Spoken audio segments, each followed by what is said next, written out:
माननीय सदस्यहरू, प्रतिनिधि सभाको आजको बैठकको कारबाही प्रारम्भ हुन्छ।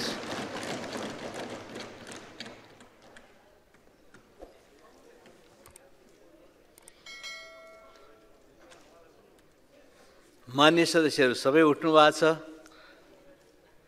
प्रतिपक्षको तर्फबाट माननीय सदस्य के राख्न खोज्नु भएको छ? म माननीय सदस्य वर्षमान पुनलाई संक्षिप्तमा आफ्ना कुराहरू राख्नको लागि अनुरोध गर्छु र अन्य माननीय सदस्यहरू आसन ग्रहण गरिदिनुहोस्।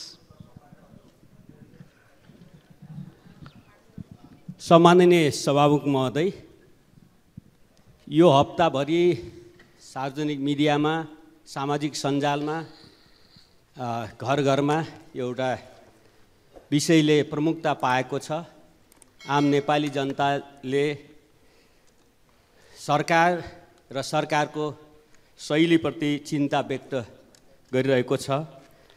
यस सन्दर्भमा सभामुख महोदय, त्रिभुवन अन्तर्राष्ट्रिय विमानस्थलमा भिजिट भिसाको नाममा करदौको अवैध असुलीको जालो फैलिएको र त्यसमा गृहमन्त्रीज्यूको सचिवालयको प्रत्यक्ष संलग्नता भइरहेको भन्ने विभिन्न पत्रपत्रिकाहरूमा समाचार आइरहेका छन्।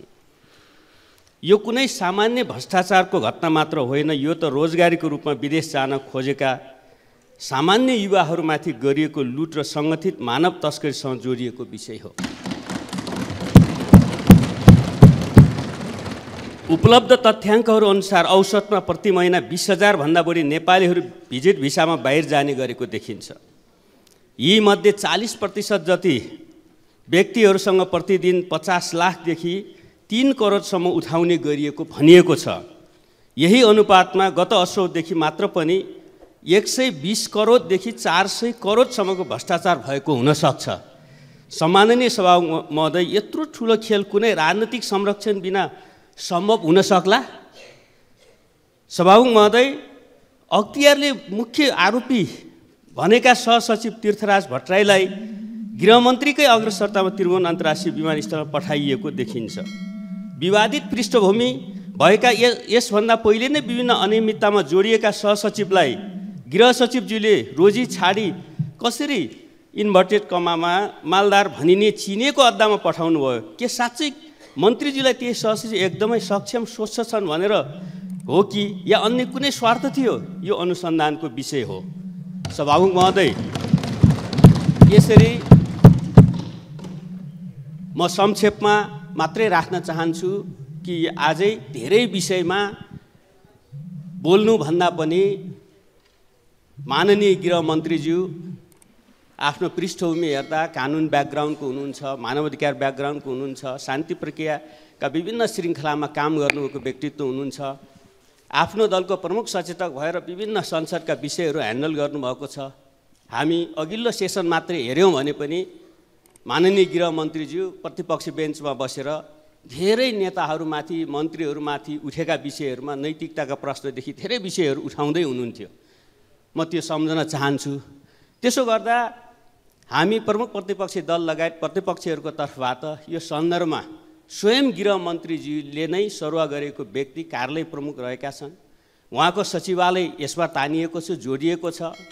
अख्तियारले छापा मारेको छ, स्टिङ अपरेसन। त्यसपछि चाहिँ पक्राउ परेको व्यक्ति यो सामान्य मान्छे, सानो माछो अरू छ भनेर 1 दिन 2 दिनपछि नै छोडिरहेको छ। ठुलो माछा को? स्वयं अख्तियारले नै भनिरहेको छ। अहिले नै कसैलाई हामी आरोपित गर्न चाहँदैनौँ।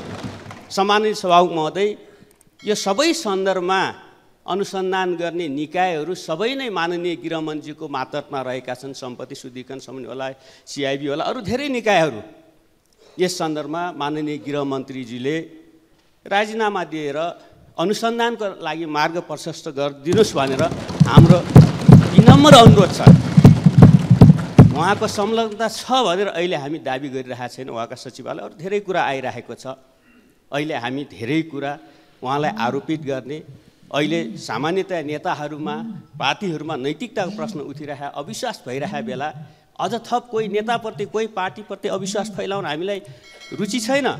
तर यति गम्भीर विषय उठिसकेपछि स्वयं गृहमन्त्रीले नै मार्ग प्रशस्त गरिदिनुहोस् र छानबिनको लागि एउटा राम्रो छानबिन गर्ने वातावरण, निष्पक्ष छानबिन गर्ने वातावरण बनाइदिनुहोस् हामी अनुरोध गर्न चाहन्छौँ।